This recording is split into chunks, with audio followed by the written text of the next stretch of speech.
Tuan Patih, tolong, ada gerombolan preman yang mengamuk di desa kami. Gerombolan preman aneh sekali, sangat kebetulan. Bukankah ada aparat keamanan? Kenapa tidak lapor ke sana? Mereka juga tidak sanggup menanganinya, Tuan Patih. Baiklah, di mana mereka sekarang? Di sana, Tuan Patih. Mari saya tunjukkan. Sementara itu di istana kerajaan Sunda Prawitra.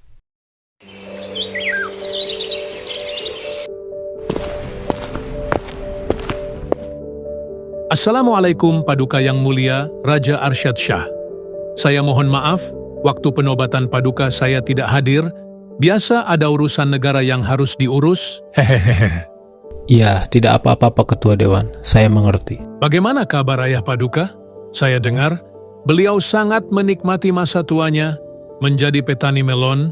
Alhamdulillah, kabar beliau baik, dan betul apa yang Anda sampaikan Pak Razak, beliau sekarang sedang menikmati masa tuanya. Syukurlah kalau begitu. Sudah sepantasnya beliau menikmati masa tuanya dengan tenang. Oh, dan juga sepanjang jalan ke sini, saya melihat padi-padi yang sudah mulai berisi. Mungkin sebentar lagi panen ya Paduka? Mudah-mudahan hasil panen kali ini melimpah.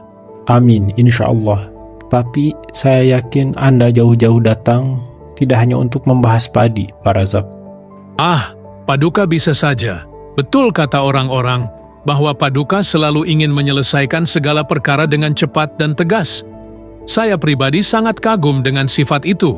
Begini Paduka, saya datang ke sini untuk mempererat hubungan tali silaturahmi di antara kita. Dan juga, saya membawa hadiah-hadiah yang indah untuk Paduka sebagai tanda penghormatan dari kami. Hadiah-hadiah ini amat indah Pak Razak, namun saya heran. Mengapa Anda bisa membawa hadiah-hadiah yang banyak dan indah ini ke hadapan kami? Sementara masih banyak pasar-pasar yang kumuh, jalan-jalan yang rusak, masalah-masalah rakyat yang belum diselesaikan. Apa Anda mengira saya tidak memerhatikan hal itu? Hehe, Paduka sangat jeli.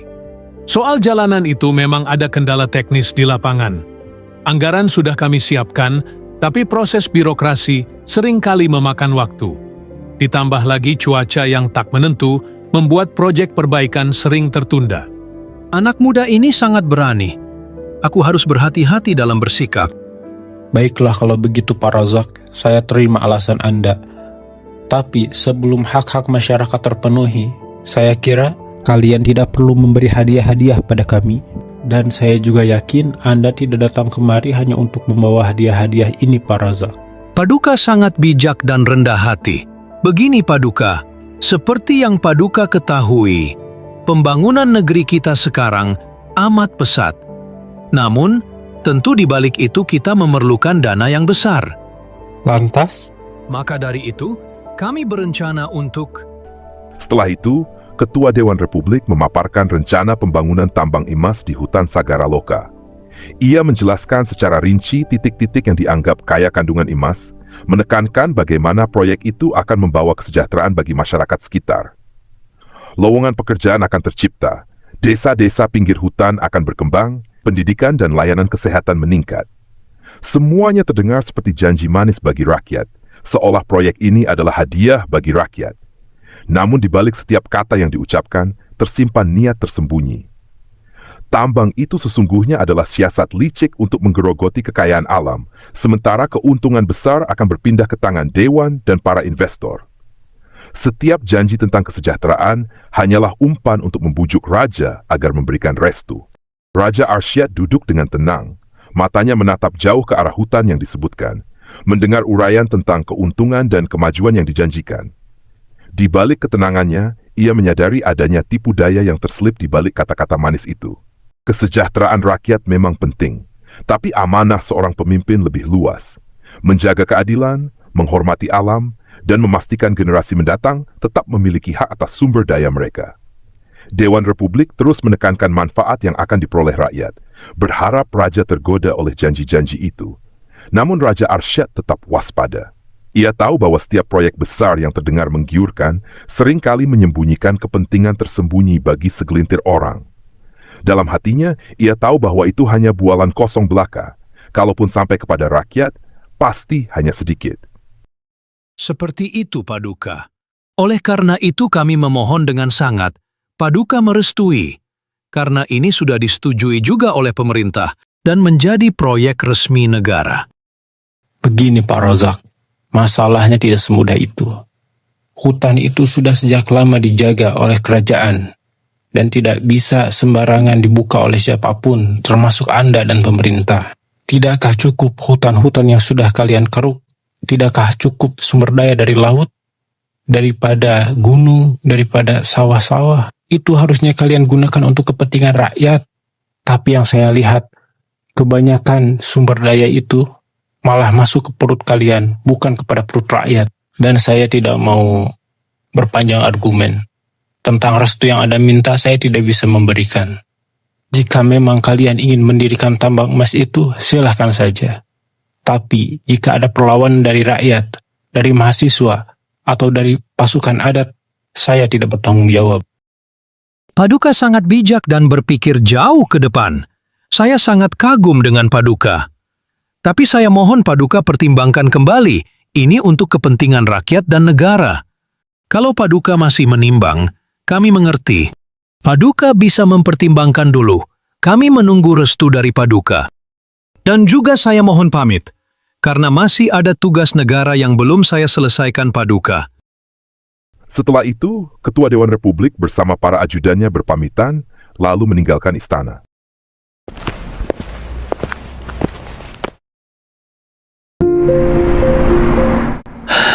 Raja muda itu sulit untuk dikendalikan. Aku harus berpikir lebih keras untuk menghadapinya. Tapi untuk sementara, mungkin aku bisa pakai cara biasa. Cukup efektif untuk mengantisipasi perlawanan masyarakat.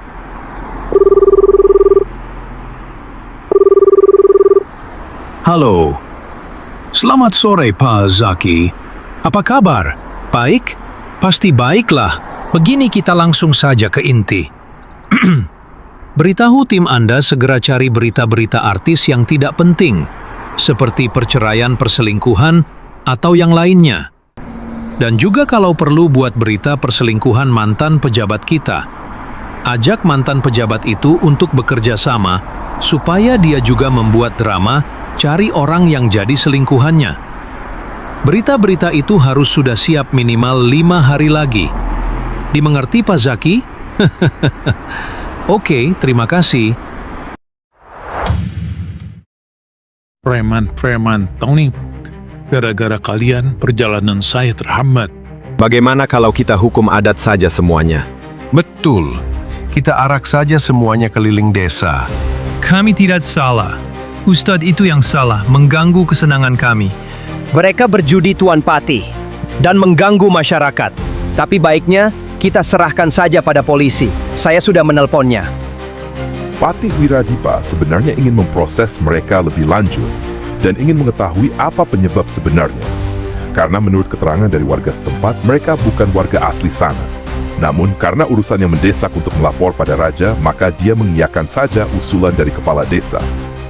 Baiklah, aku juga buru-buru, ada urusan mendesak. Aku harus segera sampai ke istana. Baik Tuan Patih. Terima kasih telah membantu kami. Patih Wiradipa tiba di istana pada malam hari. Setibanya di istana, dia memberi kabar pada petugas istana agar menyampaikan bahwa dia ingin menemui raja di pendopo istana untuk melaporkan sesuatu yang penting. Raja pun beranjak dari ruangan pribadinya dan menuju pendopo istana. Sesampainya di pendopo istana, Patih Wiradipa memberi hormat pada raja, lalu menyampaikan tentang pembukaan hutan yang akan dilakukan oleh pemerintah republik. Mereka juga mengerahkan tentara militer agar mengamankan dan menjaga supaya tidak ada yang mengganggu proyek itu. Raja berpikir keras. Dia tahu bahwa pemerintah mempunyai wewenang yang sah, namun hutan itu juga merupakan hutan adat yang dilindungi oleh kerajaan. Raja kemudian menyampaikan kepada Paman Wiradipa, kirimkan utusan agar menyampaikan perintah pada pasukan Jalak Mandala untuk bersiap-siap apabila ada perlawanan dari rakyat. Dan kalau pemerintah republik meletuskan senjata lebih dahulu, maka pasukan Jalak Mandala harus melindungi rakyat.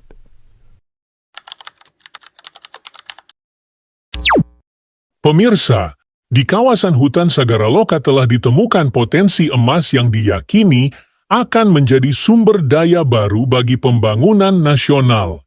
Pemerintah kini tengah mengupayakan pengelolaan wilayah ini secara berkelanjutan, agar hasil alam tersebut dapat dimanfaatkan sebesar-besarnya untuk kesejahteraan masyarakat.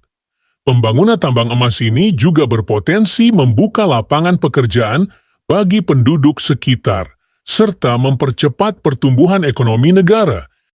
Untuk kesejahteraan masyarakat katanya. Halah, paling pejabat yang sejahtera. Haha. Kamu seuzon saja, jangan begitu. Bisa saja betul, itu untuk pembangunan negara. Yang jelas ini merusak alam. Kita harus lakukan pergerakan. Kalau ikut ngambil satu aja emasnya, boleh nggak ya?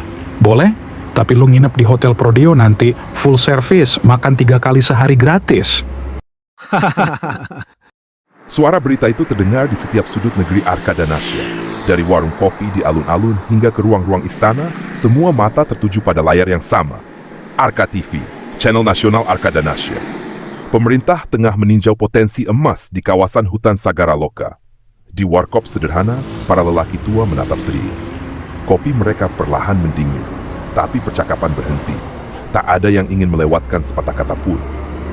Di luar, suara kota berjalan seperti biasa, tapi di hati rakyat, rasa ingin tahu mulai tumbuh. Apakah ini peluang atau awal dari perubahan besar?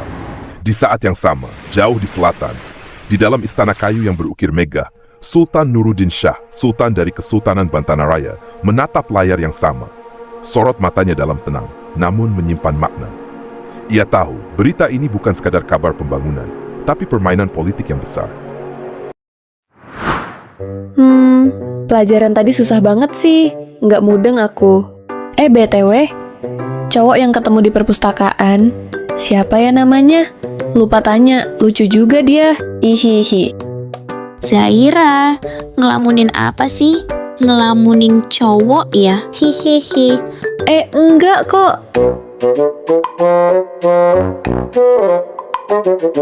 Lagi ini, mikirin kata-kata dosen filsafat tadi. Masih bingung aku. Hihihi. Udah nggak usah dipikirin. Besok organisasi kita ada rencana demo, ikutan yuk. Nanti sore ada rapat pengurus. Kamu dateng ya? Iya, nanti aku dateng, tapi bareng ya. Emang demo masalah apa, Fa? Soal tambang emas di hutan Sagara Loka. Makanya ikut rapat, dijelasin nanti. Iya. Hehehe.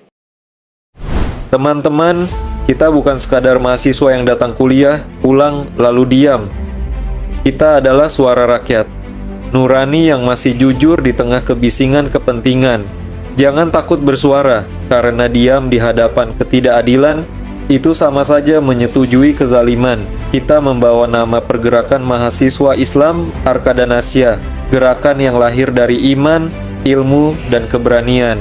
Dan selama api itu masih menyala di dada kita, negeri ini tidak akan padam oleh kezaliman siapapun.